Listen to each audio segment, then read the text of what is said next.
L'étang de la Gruère, entouré de forêts, semble offrir une image à jamais immuable. Elle résulte pourtant d'une intervention humaine qui consista au XVIIe siècle à creuser des fossés de drainage pour alimenter l'étang et fournir un moulin en énergie hydraulique. Mais les drains continuent aujourd'hui d'assécher la tourbière, détruisant une zone humide de grande valeur. Le canton du Jura a donc lancé des travaux de revitalisation afin de restaurer cette tourbière classée d'importance nationale. Quant au moulin de la Gruère, il a disparu depuis longtemps, remplacé par une scierie. Les drains creusés captent les eaux superficielles et les conduisent directement vers l'étang, ce qui laisse toute une partie de la tourbe au contact de l'air, entraînant ainsi sa dégradation. Les travaux visent à rétablir la circulation d'eau nécessaire à la vie du milieu, à sa faune et à sa flore typique. Des barrages sont élevés en travers des drains et les arbres aux alentours des canaux sont abattus. Puis des ouvrages de stabilisation sont érigés en aval. Les profonds fossés causés par l'érosion autour des drains sont comblés avec de la tourbe. La première étape des travaux, devisée à 1,5 million de francs, s'est déployée de 2016 à 2018. Les tourbières sont naturellement de vastes étendues humides où prolifèrent des mousses bien particulières, les sphènes. Elles ne sont que très peu boisées. Le boisement important de la tourbière de la Gruère est une conséquence du drainage. Les arbres entourant les drains doivent donc être abattus puisqu'ils participent à l'effet d'assèchement par transpiration et empêchent l'accès mécanique à la tourbière.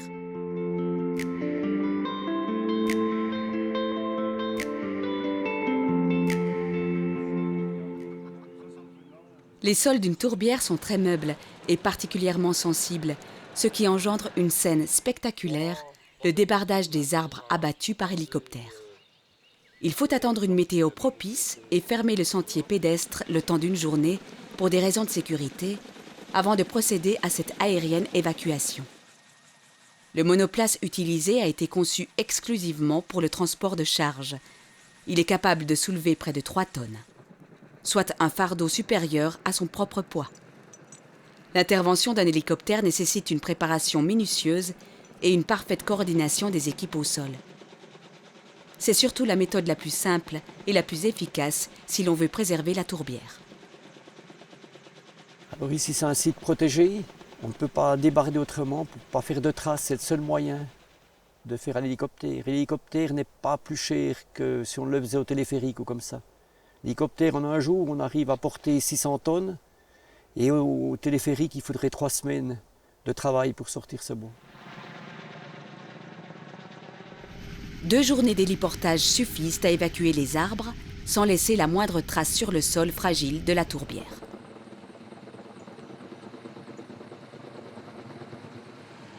Les arbres sont acheminés vers un secteur de pâturage à proximité, mis à disposition par la commune de Tramelin.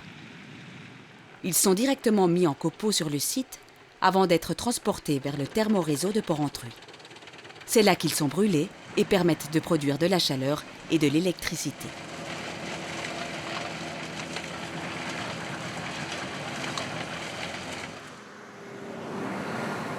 L'énergie bois est avantageuse. Il s'agit d'une ressource renouvelable et neutre en CO2, ce qui permet de réduire les émissions d'un dioxyde de carbone d'origine fossile, toujours tête de liste des gaz à effet de serre. Les zones enrubannées prolifèrent sur la tourbière. Le jaune marque la présence de végétation typique. Cette couleur signale aussi des barrages construits dans les années 80 qu'il s'agit de préserver. Le ruban rouge et blanc, lui, marque les zones abroyées. De bonnes instructions appuyées sur des plans techniques clairs, c'est un des points clés pour le succès des travaux. L'étape qui suit le débardage des arbres est le broyage de la couche superficielle de tourbe. C'est une couche dénaturée, colonisée par les racines et les souches.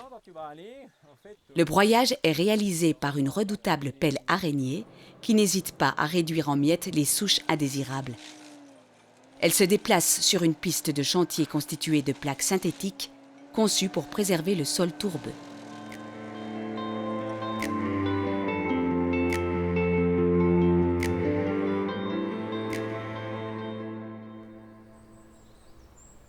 L'étang de la Gruère est une merveille naturelle appréciée de très nombreux visiteurs. Des banderoles ont donc été disposées le long du sentier pédestre afin d'informer le public du projet de revitalisation d'une des tourbières les mieux préservées de Suisse. La prochaine étape est la construction de barrages. Des palissades en bois sont insérées en travers des fossés les moins profonds, puis recouvertes de tourbes. Ces ouvrages permettent de retenir l'eau et remonter son niveau proche de la surface du sol. La vie foisonne pour qui sait la regarder. Dans le frémissement de la brise, sur le sol où de jeunes pousses éclaboussent l'humus, et partout, des trésors cachés. Au niveau suisse, c'est une des 10 plus grandes tourbières de Suisse et une des mieux conservées aussi. Au niveau européen, c'est un site qui a été intégré dans le réseau européen Emeraude. Donc c'est un site qui héberge des espèces qui sont considérées comme rares au niveau européen. Et donc la préservation de la gruère, dans ce sens-là, le canton a une responsabilité à l'échelle européenne également. On a à l'heure actuelle des moyens techniques de modélisation numérique, de la topographie à un niveau extrêmement fin. La gruère, on l'a déjà réparée virtuellement. On a déjà rempli les canaux de drainage, on a testé pour voir qu'est-ce qui se passe par rapport à aujourd'hui, par rapport à, une fois que les canaux de drainage sont remplis, comment l'eau circule, où elle va passer, par où elle passe, et quel est le potentiel qu'on a ici sur ce site. Est-ce que de faire ces travaux, ça va amener quelque chose ou bien pas? Est-ce que les dégâts sont irrémédiables ou pas? Un important volume de madriers est nécessaire à la construction des 18 barrages. Ils sont acheminés par hélicoptère sur le site, profitant par la même occasion d'évacuer quelques bois supplémentaires. Cela permet d'éviter de nombreux transports au sol et de préserver la tourbière. Une piste de chantier portante est malgré tout indispensable pour travailler. Ce long serpent blanc permet aux machines d'évoluer sur une couche de tourbe de près de 7 mètres, constituée à 90% d'eau. La piste garantit la sécurité des ouvriers aux commandes des machines sur des sols particulièrement meubles. Ils auront par endroits à combler des fossés longs de 100 mètres, avec une profondeur variant de 50 cm à 7 mètres.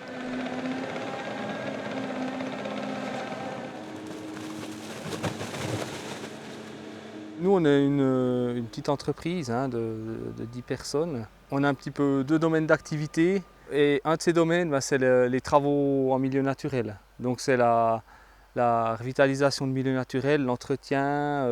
On travaille au bord des cours d'eau, puis typiquement dans des zones humides, et puis comme ici dans les tourbières, quoi. C'est clair que c'est un très grand chantier, beaucoup plus grand que les précédents qu'on a fait dans les tourbières. En plus, il y a des digues, il y a des remblayages, il y a du terrassement, il y a beaucoup de choses différentes sur ce chantier.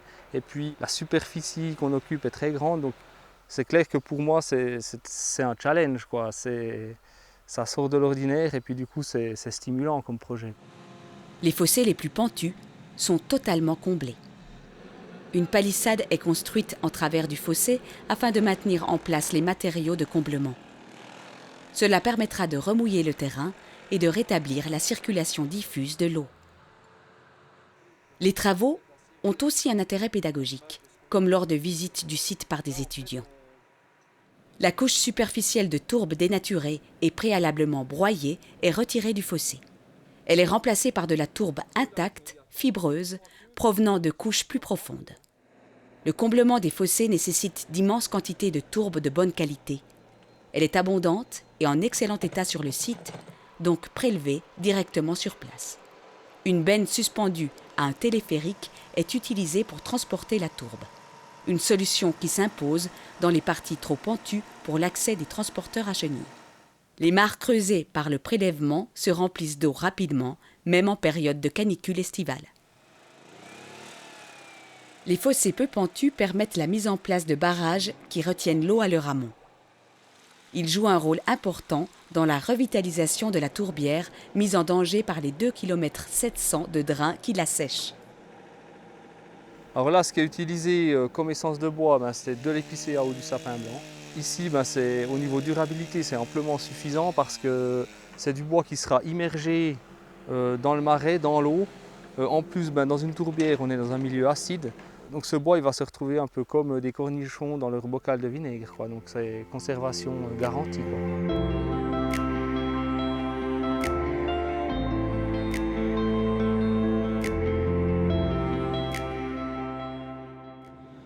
Les plus grands fossés sont comblés de l'amont vers l'aval avec la tourbe prélevée sur le site. Les travaux préparatoires de broyage et de décapage assurent un bon contact entre la tourbe introduite et la tourbe en place, freinant ainsi au maximum la circulation des eaux à travers le sol. Les zones de prélèvement de tourbe sont préalablement délimitées et préparées. Elles se remplissent d'eau, créant des mares au profil naturel, avec des berges en pente douce. Elles servent de refuge pour de nombreuses espèces et jouent un rôle majeur dans la diversification des habitats. La végétation ne tarde pas à y reprendre ses droits. La dernière étape des travaux consiste à construire une digue qui joue un rôle capital. Elle stabilise les comblements, stoppe l'érosion et reconstitue le front de la tourbière. L'ouvrage est construit puis recouvert de tourbe.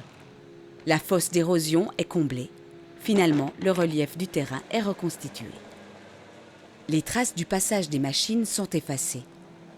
Les surfaces de tourbe nues sont tapissées par la couche broyée en début de chantier, ce qui permet de réensemencer grâce aux graines qu'elle contient.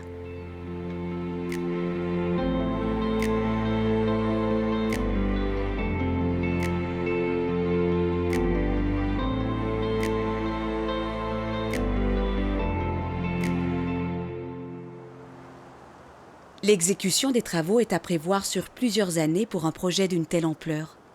Le centre de la tourbière est réhabilité, mais d'autres étapes viendront. L'assèchement d'une tourbière ne représente pas seulement la destruction d'une zone naturelle, il a aussi un impact négatif sur l'environnement.